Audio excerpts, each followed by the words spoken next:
नमस्कार, स्वागत आप सभी का आपके अपने YouTube चैनल टारगेट विद के। आज की क्लास में हम बात कर रहे हैं +2 क्लास हिंदी, एक नया लेसन बाजार दर्शन। बाजार दर्शन पाठ के लेखक का नाम है जिनेंद्र कुमार और ये एक निबंधात्मक रचना है जिसमें बाजार के प्रभाव के बारे में बात की गई है। किस तरीके से हम बाज़ार जाते हैं तो हमारे मन में कौन कौन सी भावनाएं होती हैं और बाज़ार जाने के बाद हमारा मन किस प्रकार से बदल जाता है। और इस दुनिया में इस प्रकार के बाज़ार के चकाचौंध को देख करके कई व्यक्ति तो ऐसे हो जाते हैं तो पागल हो जाते हैं बाज़ार की इस लबालब भरी दुनिया को देख करके। लेकिन इसमें कुछ ऐसे लोग भी होते हैं जो बाज़ार को देख करके अपना इरादा नहीं बदलते या उनको बाज़ार का जो जादू है एक प्रकार से वो उन पर कोई प्रकार का प्रभाव नहीं डाल पाता। तो इसी बात को ध्यान में रखते हुए इस पाठ की रचना की गई है। तो आइए शुरू करते हैं आज का हमारा पाठ। +2 क्लास का लेसन है बाजार दर्शन। दूसरा पाठ है गद्य खंड का बाजार दर्शन। वैसे इसमें 12वां पाठ है क्योंकि इसमें पहले 10 कविताएं हैं। उसके बाद 11वां लेसन भक्ति हम पढ़ चुके हैं, उसके अभ्यास के प्रश्न उत्तर कर चुके हैं, गद्यांशों के बारे में बात कर चुके हैं। तो आज हम पाठ पढ़ रहे हैं। पाठ का मुख्य रूप से सार हम उसमें चर्चा करेंगे कि मुख्य इसमें कौन सी बातें की गई हैं। बाजार दर्शन तो प्रस्तुत निबंध हिंदी के सुप्रसिद्ध निबंधकार कथाकार जिनेंद्र कुमार का एक उल्लेखनीय निबंध है। इनमें लेखक ने बाजार के उपयोग तथा दुरुपयोग का सूक्ष्म विवेचन किया है। भी देखिए, बाजार का उपयोग करना और दुरुपयोग करना हमारे विवेक पर निर्भर करता है क्योंकि बाजार सबके लिए एक जैसा है, सबको एक जैसा दिखाई देता है। लेकिन हम बाज़ार में जाते किस लक्ष्य को लेकर के हैं और वहाँ जाने के बाद हमारा जो काम है वो कैसा होता है वो हमारे ऊपर डिपेंड करता है, हमारे विवेक पे डिपेंड करता है, हमारे बाज़ार के यूज़ करने के तरीके पर डिपेंड करता है।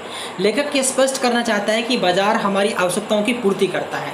हम बाज़ार से केवल वही वस्तुएं खरीदें जिनकी हमें आवश्यकता होती है।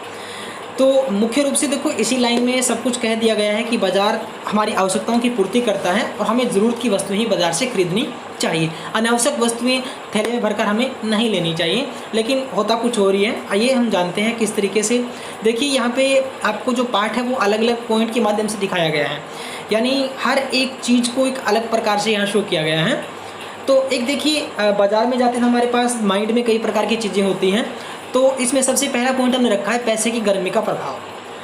तो इसका सीधा मतलब यही है कि बाज़ार में हम जाते हैं तो कई व्यक्ति ऐसे होते हैं जो लिमिट की अपनी पॉकेट मनी लेके चलते हैं। कुछ ऐसे होते हैं जिनके पास पता ही नहीं था उनकी पॉकेट में कितना मनी है, कितना खर्च हो गया, कोई उनको हिसाब किताब नहीं होता। और कुछ मध्यम दर्जे के लोग होते हैं। तो देखिए, इसमें पैसे की गर्मी का प्रभाव किस तरीके से बताया गया है। लेखक का एक मित्र अपनी पत्नी के साथ बाजार में गए। वहाँ से लौटते समय वह अपने साथ बहुत से बंडल लेकर आया। बंडल का मतलब उसमें पॉलीथीन वगैरह, लिफाफे, मतलब भर भर के थैले वगैरह ले आया। लेखक द्वारा पूछने पर उसने उत्तर दिया कि श्रीमती जी उसके साथ गई थी, यानी उसकी पत्नी उसके साथ थी। सारा जो काम है उसकी पत्नी के हवाले कर दिया कि उसने सब कुछ किया है, इसलिए काफ़ी कुछ अनावश्यक वस्तुएं खरीद कर लाया है। लेखक का विचार है कि पत्नी को दोष देना ठीक नहीं है। फालतू वस्तुओं को खरीदने के पीछे ग्राहक की पैसे की गर्मी भी होती है।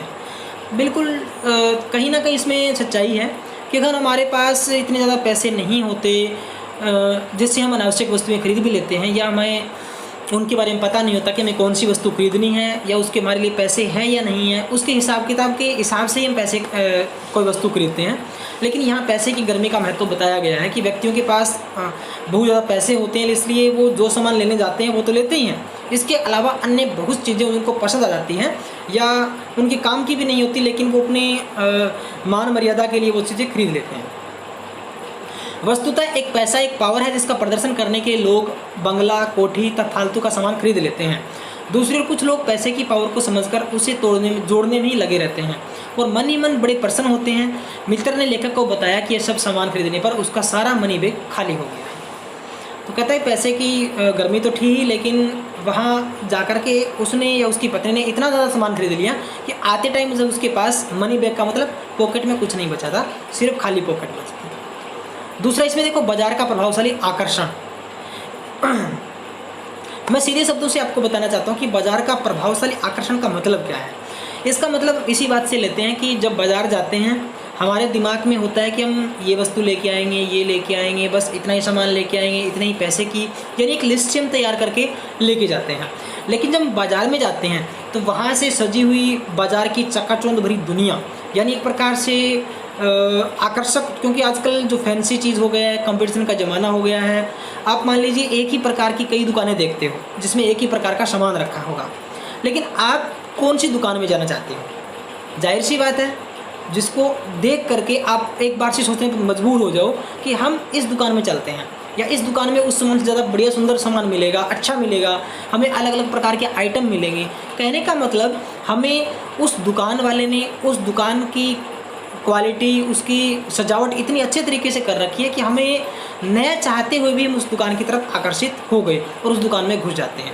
वहाँ जा कर के देखते हैं कि जो चीज़ हम लेने आए थे उससे भटक जाते हैं, बल्कि वहाँ अच्छी अच्छी फैंसी आइटम देख करके उसके रेट पूछते हैं, फिर उसका कम ज़्यादा भी करवाते हैं हम अपने हिसाब से। अगर वो चीज़ पसंद आ गई तो हम उसको ले भी लेते हैं, लेकिन पहले मैंने उसके लिए तैयारी बिल्कुल नहीं थी कि मैं उसको लेके आऊँगा। तो एक प्रकार से बाज़ार का प्रभावशाली आकर्षण है। जैसे आप देखते हो होली, दिवाली या किसी प्रकार के उत्सव पे बाज़ारों को सजाया जाता है और वही आकर्षण हमें ले बैठता है। आगे बाज़ार के जादू का प्रभाव। दूसरा और तीसरा पॉइंट देखो थोड़ा मैच करता है, ठीक है। तो जादू का मतलब इसमें यही लिया गया है कि हम जो वस्तु लेने जाते हैं वो तो ले लेते हैं, लेकिन उसके साथ में रखी हुई और ऐसी वस्तुएं जो आकर्षित मुझे अपनी ओर करती हैं या सुंदर लगती है, दिखने में बहुत आकर्षक होती है, फैंसी होती है। और आजकल चाइनीज़ आइटम बहुत सारे आ गए हैं जो दिखने में सुंदर लगते हैं और उसकी कीमत भी कम होती है, तो वो हम ले लेते हैं, या सजावट के लिए बहुत सारी चीज़ें ले जाते हैं। तो एक प्रकार का जादू है जो हमें अपनी ओर खींच लेता है, ठीक है। खाली मन और बंद मन की समस्या, ये देखिए थोड़ी अलग सी बात है और यहाँ से एक प्रश्न भी बनता है, खाली मन और बंद मन की संज्ञा किसे दी गई है, किस प्रकार से बताया गया है। यदि ग्राहक का मन बंद है तो इसका अभिप्राय है कि मन शून्य हो गया है। मनुष्य का मन कभी बंद नहीं होता, शून्य होने का अधिकार केवल ईश्वर का है। यानी सोचने समझने की बिल्कुल भी पावर उसके अंदर न होना, बिल्कुल निरस हो जाना, बेजान हो जाना, जिसके अंदर अच्छे बुरे, सही गलत, कम ज़्यादा की कोई समझ नहीं होती उस दिमाग के अंदर। कोई भी मनुष्य परमात्मा के समान पूर्ण नहीं है, सभी अपूर्ण है। इसलिए मानव मन में इच्छाएं उत्पन्न होती रहती है, इच्छाओं का विरोध करना व्यर्थ है। यह तो एक प्रकार से ठाट लगाकर मन को बंद करना है। ऐसा करके हम लोभ नहीं जीतते, बल्कि लोभ हमें जीत लेता है। जो मन को बलपूर्वक बंद करते हैं वे हठ योगी कहे जाते हैं। इससे हमारा मन संकीर्ण और शुद्ध हो जाता है। संकीर्ण का मतलब सीमित, एक प्रकार से जिसकी सोच सीमित हो जाए, कुछ ही दायरे में रहकर समय सीमा में बन जाए। प्रत्येक मानव अपूर्ण है, हमें इस सत्य को स्वीकार करना चाहिए। सच्चा कर्म हमें अपूर्णता का बोध कराता है, अतः हमें मन को बलपूर्वक रोकना नहीं चाहिए, अपितु उसकी बात को सुनना चाहिए। क्योंकि मन की सोच उद्देश्यपूर्ण होती है, परंतु इसका तात्पर्य यह नहीं है कि हम मन को मनमानी करने की छूट दें, क्योंकि वह अखिल का एक अंग है, अतः हमें समाज का एक अंग बनकर रहना होता है। यानी इसका संतुलन बनाने की बात कर रहा है। हमें बहुत ज़्यादा अनावश्यक वस्तुएं भी नहीं खरीदनी चाहिए, और ये भी नहीं है कि हम बिल्कुल सीमित रह जाएं, हमारी सोच बिल्कुल संकीर्ण हो जाए। तो संतुलन जरूरी है दोनों चीज़ों का। एक इसमें भगत जी का उदाहरण दिया गया है, पूरा पाठ इसी पर आधारित है। भगत नाम का एक व्यक्ति है। देखिए, मैं आपको इसमें डिटेल में नहीं जाके सीधा स्पष्ट शब्दों में बताना चाहता हूँ कि भगत जी एक ज़रूरी या मोस्ट इम्पोर्टेंट करेक्टर इस पार्ट का है, और एकमात्र करेक्टर इसको भगत को ही लिया गया इस पार्ट में, जो सबसे बड़ा करेक्टर है। ये एक चूर्ण बेचने वाला व्यक्ति है, भगत इसका नाम है, और वो नियम का काफ़ी पक्का आदमी है कि प्रतिदिन 6 आने से अधिक नहीं कमाएगा। इसका नियम है कि वो जब भी बाज़ार में चूर्ण बेचने जाएगा तो रोज़ाना उसकी कमाई वो 6 आने से ज़्यादा नहीं उसको चाहिए। अगर बाई चांस वह चूर्ण बेचने के बाद 6 आने से या उसकी जो रोज़ाना की जो कमाई है उससे अगर बाद में उसका चूर्ण बच जाता है कमाई करने के बाद में, तो वो फिर बाकी बचे हुए चूर्ण को मुफ्त में बच्चों या उसको बांट देता है। और वो हर रोज़ उतना ही चूर्ण लेके आता है बाज़ार से जितना उसको ज़रूरत होती है। यानी उसको रोज़ाना ज़रूरत के हिसाब से वो चूर्ण खरीदने बाज़ार जाता है और सीधे उसी दुकान पे जाता है, यानी पंसारी की दुकान पे, जहाँ पे भी वो उसको नमक और काला जीरा या जो मिला हुआ जो काला नमक और जीरा जो उसको चूर्ण बनाने के लिए चाहिए होता है, वो सिर्फ वहीं दुकान पे मिलता है और वो सीधा उसी दुकान पे जाता है। बल्कि रास्ते में उसके आसपास काफ़ी रंगीन बाज़ार जिसको मैं कहूँ या रंग बिरंगा बाज़ार वो आता है, वो किसी भी दुकान की तरफ आंख उठाकर नहीं देखता, या देख भी लेता तो उसके दुकान के अंदर वो नहीं जाता, क्योंकि उसको किसी भी चीज़ की ज़रूरत इस वक्त नहीं है। वो सिर्फ बाज़ार चूर्ण लेने आया था और चूर्ण लेके ही वापस चला जाता है। यानी बाजार का जादू उस पर कोई प्रभाव नहीं डाल पाता। कहने का मतलब उसने अपने मन पे, अपनी इच्छाओं पे कंट्रोल किया हुआ है कि मुझे जिस चीज़ की ज़रूरत है मैं वही लूँगा। ठीक है, तो ये भगत का उदाहरण इसमें दिया गया है कि भगत किस प्रकार के सारे बाजार को पार करके, उसकी जो चूर्ण की वो दुकान थी, पंसारी की दुकान थी, वो काफ़ी पीछे रह जाती थी, तो पूरे बाज़ार को क्रॉस करके जाता है। फिर भी बाज़ार में अनेक प्रकार की रंग बिरंगी या फैंसी आइटम की दुकान होती है, लेकिन वहाँ पर दुकान की तरफ वो देखता भी नहीं है और सीधा चूर्ण लेकर के वापस अपने मंजिल पर आ जाता है। तो ये प्रकार के बताया गया है। पैसे की व्यंग्य शक्ति का प्रभाव, कहता है पैसों में भी एक दारुण व्यंग्य शक्ति है, यानी बहुत ज़्यादा एक तरह से कमेंट की भाव उसमें रहता है, व्यंग्यात्मक शैली रहती है। जब हमारे पास से मोटर गुजरती है तो पैसा हम पर एक गहरा व्यंग्य, हाँ, कहता है मोटर का मतलब कोई बड़ा साधन जैसे कार है, बस है, या कोई भी प्रकार का जो मोटर गाड़ी या पर्सनल व्हीकल जो गुजरता है, तो हम अगर पैदल चल रहे हैं तो हमारे पास से वो गुजर कर एक प्रकार से हमें कमेंट करती है कि ये देखिए मेरे पास गाड़ी है, आप पैदल चल रहे हो। यानी इस तरह की जो व्यंग्यात्मक शक्ति है वो भी हमें कहीं ना कहीं कुरेदती है। उसके पास मोटर कार क्यों नहीं है? वह कहता है कि उसने मोटर वाले माता पिता के घर में जन्म क्यों नहीं लिया। यानी जो व्यक्ति पैदल चल रहा है, साइकिल पे चल रहा है या मोटरसाइकिल पे चल रहा है, वो व्यक्ति मन में जरूर सोचता है कि मेरे पास भी काश ऐसी कार होती। पैसे की व्यंग्य शक्ति उसके सगे संबंधियों के प्रति कृतघ्न बना देती है, परंतु चूर्ण बेचने वाले भगत जी इस पर व्यंग्य शक्ति का कोई प्रभाव नहीं पड़ता। यानी फिर भी भगत जो व्यक्ति है वो, जैसे हम देखते हैं किस प्रकार वो बाजार में जाता है और चूर्ण खरीदने के बाद तुरंत वापस आता है, अन्य किसी प्रकार की उसके मन में इच्छा नहीं पैदा होती, पैसे का प्रभाव उस पर नहीं पड़ता, बाजार की जो चकाचौंध है वो उस पर कोई प्रभाव नहीं डालती। तो वैसे ही जो पैसे की जो व्यंग्य शक्ति है वो हमारी मन की सोच है, हमारी मन की कल्पना है। अगर हम मन में सोच ले कि ये इस प्रकार की चीज़ें हमारे पास अगर नहीं है तो कोई बात नहीं, जितना मेरे पास है मैं उसी में संतुष्ट हूँ या उसी में संतोष मुझे करना चाहिए, यही मेरी सच्चाई है। यानी उस सच्चाई को स्वीकार कर लेना, मन में तृष्णा होती है, उनसे शक्ति नहीं होती, बल्कि जिस मनुष्य में संचय की तृष्णा, इकट्ठा करने की तृष्णा और वैभव की चाह है, वह मनुष्य निश्चल से निर्बल है, यानी कमजोर व्यक्ति है वो। कहने का मतलब दूसरे की चीज़ को देखकर उसके मन में इच्छा कोई पैदा हो जाए तो वो एक प्रकार से निर्बल कमजोर व्यक्ति है। इसी निर्बलता के कारण वह धन वैभव का संग्रह करता है, इसको इकट्ठा करता है उसको। बाजार के बारे में भगत जी का दृष्टिकोण, अब देखिए दृष्टिकोण सोचना पढ़ना बड़ा जरूरी है। एक दिन भगत जी की लेखक के साथ मुलाकात हुई, दोनों में राम राम हुई। लेखक ये देखकर दंग रह गया कि भगत जी सबके साथ हंसती हुई बातें कर रहे हैं, वे खुली आंखों से बाजार में आते जाते हैं, वे बाजार की सभी वस्तुओं को देखते हैं, बाजार के सामान के प्रति उसके मन में आदर की भावना भी है, मानो वे सबको आशीर्वाद दे रहे हैं, क्योंकि उसका मन भरा हुआ था, मतलब उसकी इच्छा ही नहीं थी किसी प्रकार के सामान को खरीदने की। वे खुले आंख संतुष्ट मन से सभी फैंसी स्टोरों को देखकर पंसारी की दुकान से काला नमक और जीरा खरीदते हैं। ये चीज़ें खरीदने पर बाजार उसके लिए शून्य बन जाता है। यानी कहने का मतलब जिस लक्ष्य को लेकर के वो बाजार आया था वो पूरा हो गया है, अब उसे किसी प्रकार की इच्छा नहीं है, यानी उसके दिलो दिमाग में किसी प्रकार की इच्छा नहीं है। जैसे मनुष्य शून्य हो जाता है, मानो उसके लिए बाजार का अस्तित्व तो नहीं है। वे चाहे चांदनी चौक का आकर्षण हो, उन्हें बुलाते रहे, चांदनी पीछे रही बिछी रही, परंतु वे सभी का कल्याण मंगल चाहते हुए घर लौट आते हैं। उसके लिए बाजार का मूल्य तब तक है जब तक वह काला नमक और जीरा नहीं खरीद लेते। यानी बाजार की वैल्यू उसके लिए तब तक ही है जब तक वो बाजार में अपने जो लक्ष्य को लेकर आया था वो उसको पूरा नहीं कर लेता। बाजार की सार्थकता, ये देखिए सभी के लिए कॉमन बात है कि बाजार की सार्थकता यानी उपयोगिता हमारे लिए कहाँ तक है।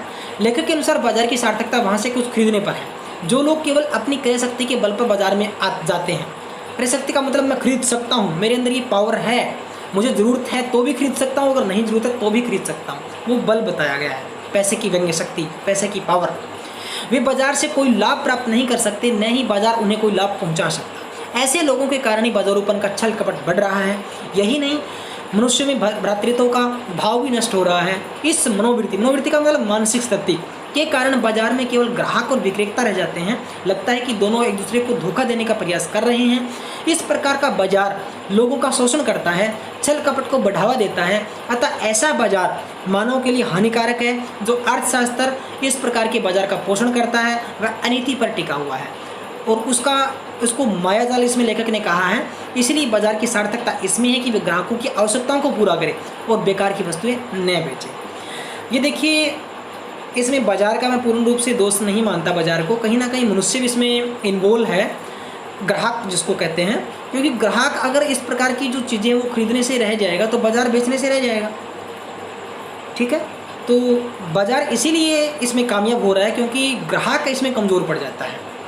आई थिंक बाज़ार की सार्थकता की जो बात की गई है वो काफ़ी हद तक ठीक भी है कि ग्राहक की आवश्यकताओं की पूर्ति करे, न कि उनका शोषण करे। शोषण करने का मतलब भी, मान लीजिए आप बाज़ार जाते हो किसी लक्ष्य को लेकर के, वो तो आपका पूरा होता है, कभी नहीं होता, लेकिन जो ज़रूरत की चीज़ें नहीं है वो भी आप ले आते हो, तो अनावश्यक वस्तुओं का घर में स्टोर हो जाता है और आपकी जो आवश्यकता है वो कहीं ना कहीं रह जाती है। तो एक प्रकार से बाज़ार का जो प्रभाव है वो दिखाया गया है।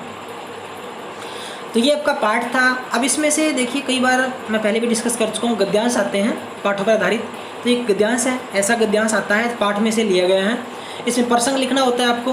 प्रसंग पता है कैसे लिखते हैं? प्रस्तुत गद्यांश हमारी हिंदी की पाठ्यपुस्तक आरोह भाग 2 में संकलित बाजार दर्शन पाठ से लिया गया है। इसमें लेखक जनेंद्र कुमार जी हैं। बाजार दर्शन एक महत्वपूर्ण निबंध है। इसमें उपभोक्तावाद और बाजारवाद पर व्यापक चर्चा की गई है, यानी ग्राहक और बाजार की जो स्थिति है वो दिखाई गई है इसमें। और आगे व्याख्या में बताइए, इस गद्यांश को सरल करके लिखना है बस। विशेष में क्या लिखना होता है, किस प्रकार का भाषा का प्रयोग किया गया है, लेखक ने किस प्रकार के शब्दों का प्रयोग किया है, बाजार के ऊपर किस प्रकार की उनकी भावना थी, वाक्य रचना कैसी, छोटे छोटे सरल वाक्यों का प्रयोग किया गया है। विवेचना का मतलब वर्णनात्मक बातचीत की शैली से थोड़ा सा इसका लिया गया। विवेचन का मतलब वर्णन करना, विवेचना करना, तर्क वितर्क करना, एक तरह से वर्णन करना, ये सारी बातें इसमें लिखी गई हैं।